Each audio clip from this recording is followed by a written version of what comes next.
It's now 10 years since the release of the original Tomb Raider computer game. In that time, the original game and its sequels have sold in excess of 30 million copies. It's also spawned 2 Hollywood movies. We headed down to the launch of the new Tomb Raider game, Tomb Raider Anniversary, and caught up with Lara Croft herself and games creator Ian Livingstone. Nobody expected to be as big as it was.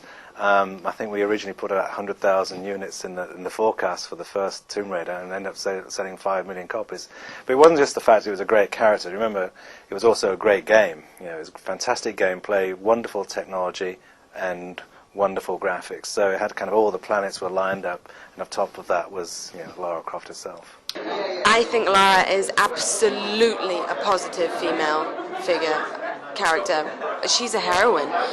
For me personally, yeah, look, she's got an amazing body, she's a gorgeous woman, she speaks a dozen languages, she's strong as a man, if not stronger. I don't know, she's free-spirited and she's curious and she's intelligent, and I'd like to hope that I'm the same.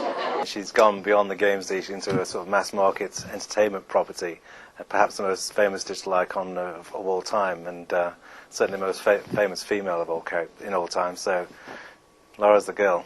The idea was to make a male character, but Toby Gard, who was the original designer of Lara Croft, had seen a sort of rise of girl power, had seen influence like Tank Girl and Nona Cherry, and you know, girls were doing it for themselves, and he came up with the idea of a female character. And what nobody had noticed, of course, is that gamers weren't young children anymore. These children hadn't stopped playing games, they just got older, and the consumers of PlayStation 1 were, you know, the young, late teens, early 20s, and what would they rather look at, you know, a hedgehog, a plumber, or Lara Croft's bum?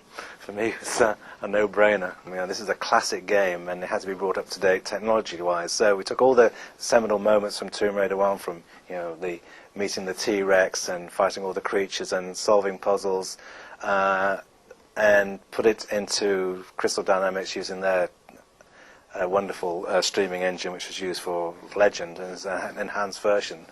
And so it's taking all the best bits of Tomb Raider and bringing it up to date, and making, you know, a remake of a classic to be a spectacular, you know, revisiting of the very first world of Tomb Raider. Gosh, there isn't really a downside. It's a pretty good job. It's a pretty fun job. Okay, no freaky fans, or? They're not freaky, they're fun, and the freakier the better, I think. Tomb Raider Anniversary is released on PC, PSP and PS2 on June 1st. Stay tuned to our website, where we'll have a full review of Lara Croft's comeback on mirror.co.uk/GameZone.